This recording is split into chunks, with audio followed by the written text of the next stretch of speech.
तो दोस्तों, आपका आज के इस जैसलमेर व्लॉग में स्वागत है।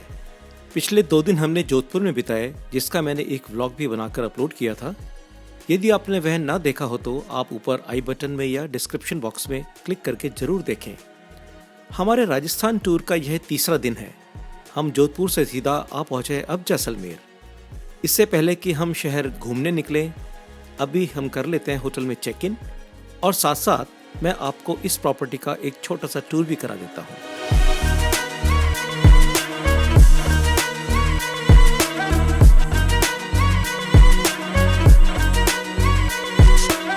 दोस्तों, जैसलमेर के जिस होटल में हम रुके हैं उसका नाम है SKK द फर्न। यह पहले द डेजर्ट पैलेस के नाम से जाना जाता था, पर अब ये द फर्न ग्रुप के अंडर आ गया है। जैसा कि आप देख सकते हैं, यह एक हेरिटेज स्टाइल प्रॉपर्टी है जो राजस्थान की पुरानी हवेलियों एवं किलों के पुराने आर्किटेक्चर को दर्शाता है। यहाँ लगभग 108 कमरे एवं रिक्रिएशनल एरिया है। टैरिफ इनका सीजन टू सीजन वेरी करता रहता है। यदि आपका जैसलमेर आना हो तो आप इसे जरूर देख सकते हैं। जोधपुर से जैसलमेर का रास्ता लगभग 4.5 घंटे का है। हम यहाँ 12 बजे तक पहुँच गए थे।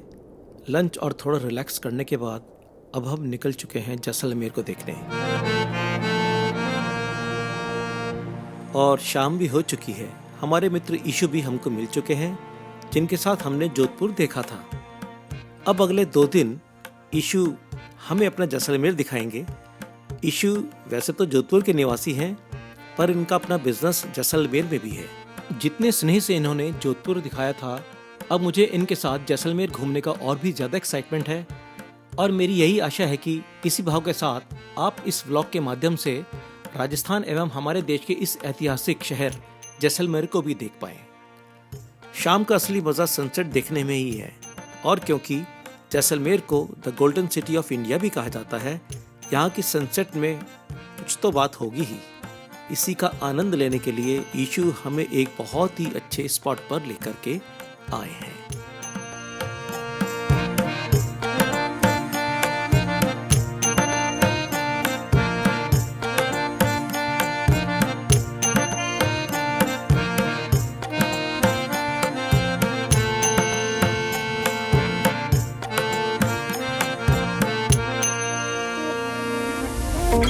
दोस्तों, यह है जैसलमेर का किला। इसकी स्थापना सन 1156 में राजा रावल जैसल ने की थी।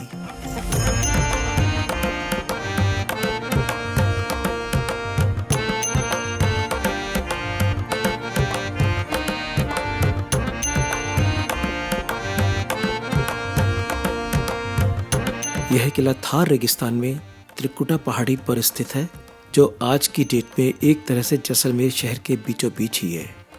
जैसा कि आप देख ही सकते हैं, ये कितना विराट है और खूबसूरत भी है। इसकी खूबसूरती शाम में सूर्यास्त के समय और भी ज़्यादा बढ़ जाती है। सूर्य की किरणें जब इस किले पर पड़ती हैं तो इसकी दीवारें, जो पीले बलुआ यानी येलो सैंडस्टोन से बनी हैं, वे सोने की तरह चमक उठती हैं। किले की इसी खूबसूरती को देखते हुए जैसलमेर किले को सोनार किला या स्वर्ण किला भी कहा जाता है। यह किला ही अपने आप में जैसलमेर शहर था, जिसे आज भी लोग देखने आते हैं और इसमें आज भी लोग रहते हैं। धीरे धीरे वक्त के साथ लोगों ने किले के बाहर भी बसना शुरू किया, जो आज मॉडर्न डे जैसलमेर है।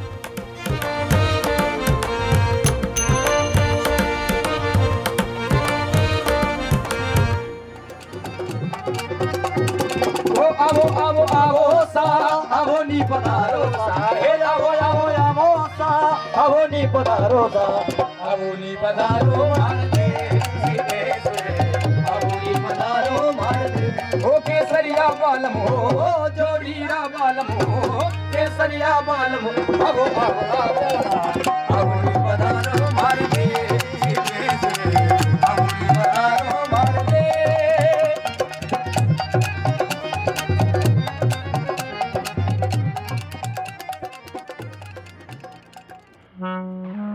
जैसलमेर में सनसेट वाकई में एक अलग एहसास देता है, जिसे मैं शब्दों में तो नहीं बता पाऊंगा, पर इतना जरूर कहूंगा कि आप इसे मिस ना करें। बाकी हमारा ये प्यारा सा काकू कैफे कुछ कम नहीं है। प्रत्यूष और मेरी बहन को भी यहाँ बहुत अच्छा लगा। कोई भी जगह जहाँ आपको पॉजिटिव वाइब्स आए वहाँ से जाने का आपको मन तो नहीं करेगा, ये बात सच है। वैसे यहाँ थोड़ा और वक्त बिताने के बाद हम निकले जैसलमेर शहर की नाइट लाइफ देखने। हम जहाँ भी गए किला कहीं ना कहीं से दिख ही जा रहा था। जैसा जोधपुर में मैंने आपको बताया था वैसे ही जैसलमेर में भी आपको थोड़े लोकल हैंडीक्राफ्ट्स भी मिल जाएंगे। हमारा पहला दिन बस इतना ही था। रात भी काफी हो चुकी थी तो हम वापस अपने होटल की ओर बढ़े, क्योंकि अगले दिन हमें बहुत कुछ देखना है।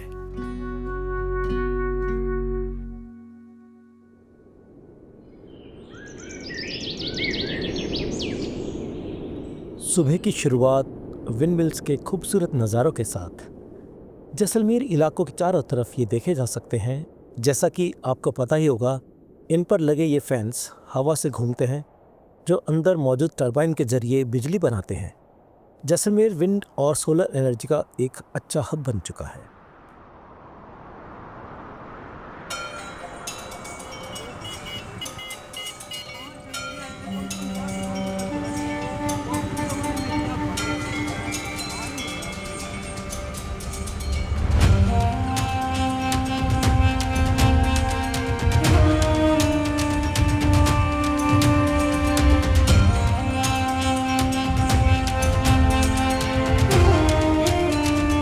तो दोस्तों, आज हम सबसे पहले देखेंगे यहाँ की प्रसिद्ध पटवा हवेली। टूरिस्ट दूर दूर से इसे यहाँ देखने आते हैं और आज हम आपको यहीं लेकर के चलते हैं। जैसलमेर में बसी पटवों की हवेली एक शाही भव्यता का प्रतीक है जो 19वीं सदी की कला और वैभव को आज भी जीवंत रखे हुए है। यह हवेली सिर्फ एक इमारत नहीं बल्कि 5 हवेलियों का समूह है जिसे पटवा नामक व्यापारी परिवार ने बनवाया था। जैसा मैंने आपको यहाँ के सोनार किले के बारे में बताया था, यह हवेली भी पीले बलुआ पत्थर से ही बनी है।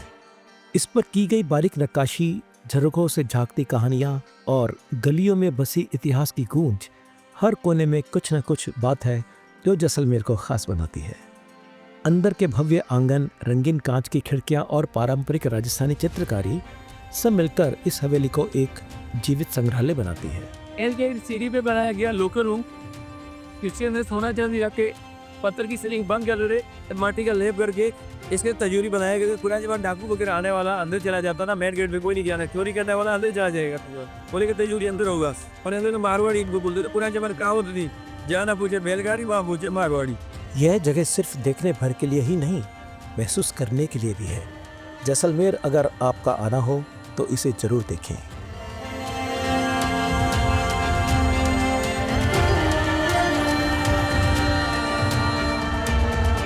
दोस्तों, ये है भानु सिंह जिन्होंने हमें पूरा यहाँ पर गाइड किया और ये जैसलमेर में रहते हैं। बहुत ही अच्छी जानकारी इन्होंने दी इन हवेलियों के बारे में, बहुत अच्छी नॉलेज ये रखते हैं। तो मैं चाहूँगा आप लोग भी जब भी कभी आएँ भानु सिंह जी से ज़रूर संपर्क करें, ये आपको अच्छे से पूरा घुमाएंगे। तो शुक्रिया। मेरा रियल नाम भोम सिंह नाम से है और यहाँ से जैसलमेर से माना जाता है भानु सिंह। इंस्टाग्राम आईडी वगैरह है, टूरिज्म आईडी सब भानु सिंह नाम से ही। बहुत बहुत शुक्रिया दोस्तों, अब हम आपको अपनी अगली मंजिल की ओर लेकर चलते हैं। जहां हम जा रहे हैं वह राजस्थान के एक बहुत ही प्राचीन और रहस्यमय गांवों में से एक है। उस स्थान की कहानियां सुनकर लोग आश्चर्यचकित रह जाते हैं। दोस्तों, यह है यहाँ का कुलधारा गांव। 13वीं सदी का एक ऐसा गांव जो रातों रात खाली हो गया। यहाँ के लोग अचानक सब छोड़ छाड़ कर कहाँ चले गए, इसका किसी को भी नहीं पता।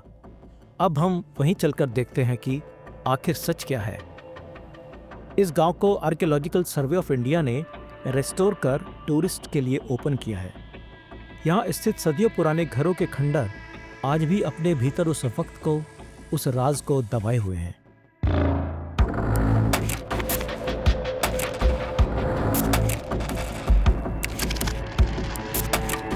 एक गांव जहां कभी खुशहाली हुआ करती थी, कई सौ लोगों की दिनचर्या चलती थी, आखिर ऐसा क्या हुआ होगा यहाँ पर।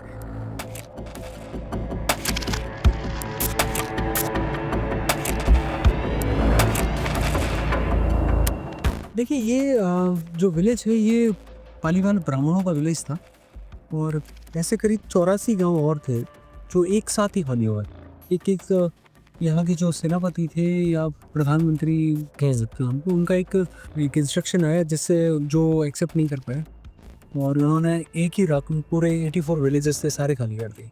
तो जिस हालत में, जैसे कि अगर कोई इंसान रोटी बना रहा था तो जैसे बर्तन थे वैसे छोड़ दिया, किसी के पास चूल्हे में अगर दूध अगर उफन रहा था तो दूध भी छोड़ के जैसे थे वैसे उस हालत में रवाना हुआ है वो। मतलब कुछ इस तरह का रहा होगा, इतना देश ऐसा है। इस हालत में, और बहुत स्टैब्लिश थे, बहुत पैसे वाले थे, बहुत ही तो उस जमाने में भी बहुत संपन्न थे वो लोग। बट और फिर पूरे अक्रॉस इंडिया वो बसे जा रहे थे अलग अलग जगहों पे। आज भी इनकी चली आ रही होगी पीढ़ी। हाँ, जहाँ पालीवाल ब्राह्मण आज भी बहुत अच्छे ब्राह्मण हैं और मतलब भारत के काफ़ी कोनों में फैले हुए हैं। पर हाँ, एक चीज़ है, यहाँ पे आने के बाद ऐसा लगता है जिस हिसाब से इनका ये स्ट्रक्चर है जो बनाया गया होगा, जिस टेक्निक से, बाहर बहुत ज़्यादा गर्मी है जैसे, अंदर जाके इतनी ही ठंडक है यहाँ पे। क्योंकि मैं देख रहा हूँ कि उसमें कि इन्होंने किस तरह से ये ऊपर जो लकड़ी यूज़ की है छत बनाने के लिए, एक तरह का सीलिंग तो नहीं कहेंगे, छत ही है इनकी, और जो दीवारें छूने से भी ठंडक का एहसास होता है।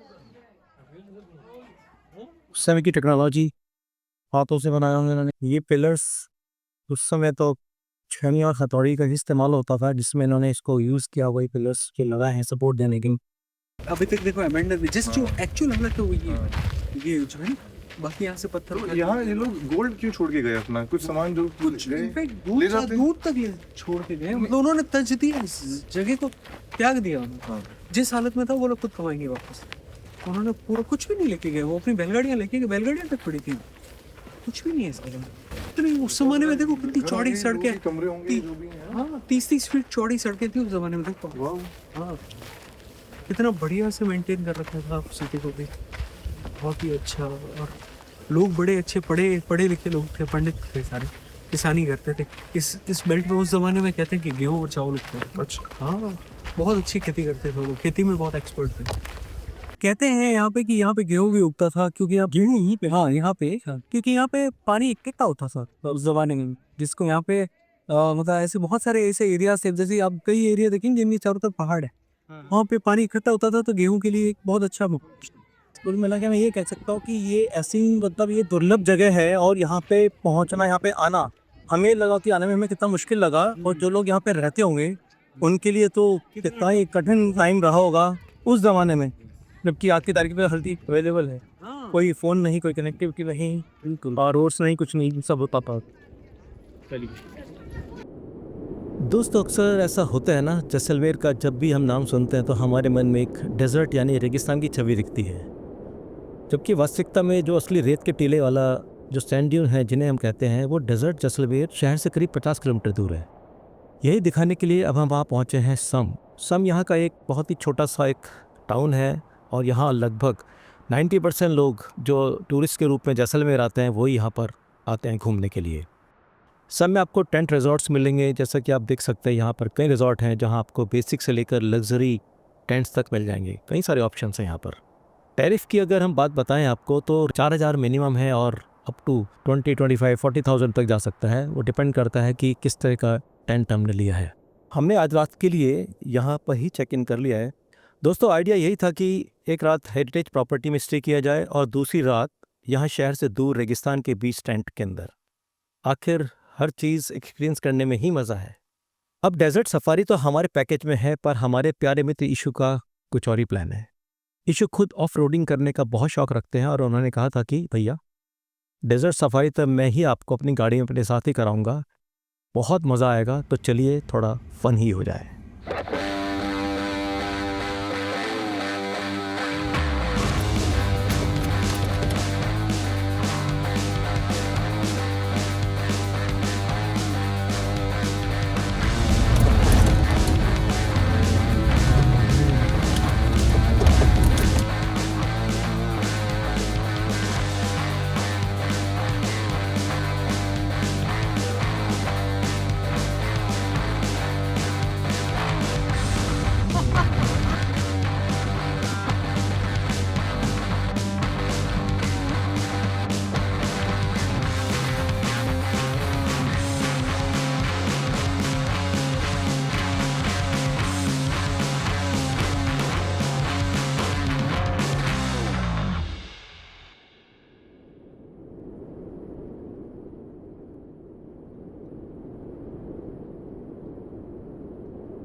के टीलों पे एंजॉय कर रहे हैं। आज हमारे दोस्त इशू ने एक बहुत ही ज़बरदस्त ड्राइव साइड के मजे लिए हमने। और इनकी जो एडवेंचरस ड्राइव एकदम जैसे कहना चाहिए ना जाबाज खिलाड़ी की तरह जो ये ले गए हमें सैंड से ऊपर नीचे ये वो, हम तो सांस थाम के बैठे हुए थे और बहुत ही बढ़िया है, नया एक्सपीरियंस है लाइफ का ये भी एक।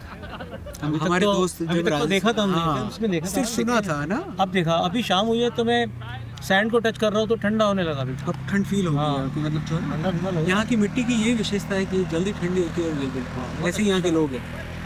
गुस्सा भी जल्दी होता है लेकिन मान शांति जल्दी हो जाती है। Yes. देखो और इस समय देखिए क्या सनसेट पॉइंट कितना बढ़िया हम लोग खड़े हैं यहाँ पे, बिल्कुल सनसेट पॉइंट के ऊपर धीरे धीरे धीरे धीरे कितना प्यारा सा व्यू देखिए, चारों तरफ कितनी बढ़िया सी जहाँ गाड़ियाँ तक चल रही हैं। इन्फिनिटी तक नजर आ हाँ। रही है हमें। आप यहाँ से क्षितिज देख सकते हैं। यही बिल्कुल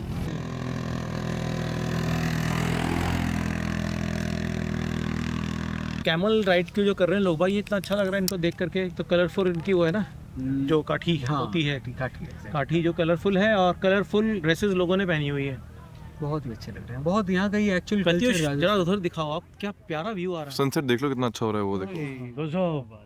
देखिए आधा हो गया। और इधर से देखो चंद्रमा निकल रहा है, इधर से वही कनक भी इतना बढ़िया है।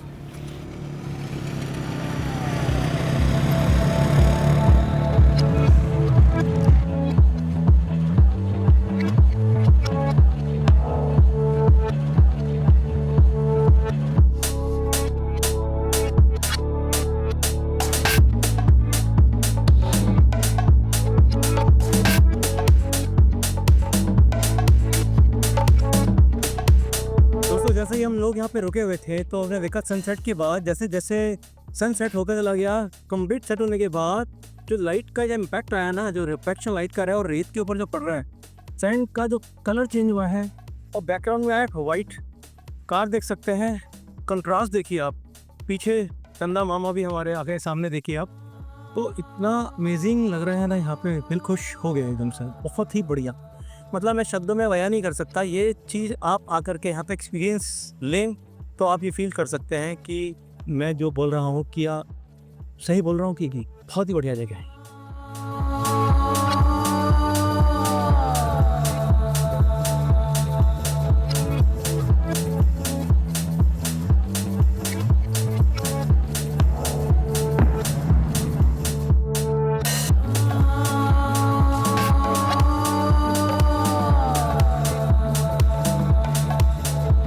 दोस्तों हम लोग अभी यहाँ पे और वेट कर रहे हैं, जैसे जैसे रात की तरफ बढ़ता जा रहा है समय और अच्छा लगने लगा और अच्छा लगता जा रहा है।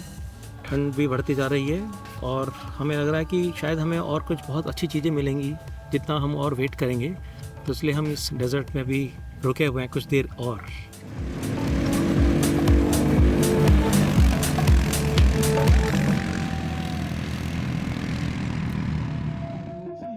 रात ढली और हम अपने टेंट रिजॉर्ट वापस आ पहुंचे। बहुत ही खूबसूरती से यहाँ के लोग अपने फोक म्यूज़िक, कलाकारी और राजस्थानी डांस का शो करते हैं।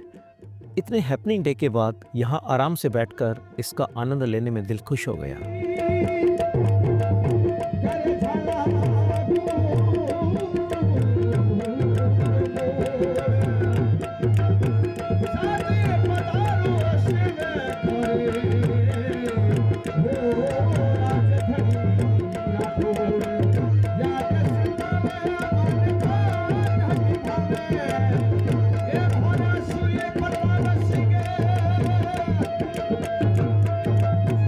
तो दोस्तों यह था हमारा जैसलमेर का व्लॉग।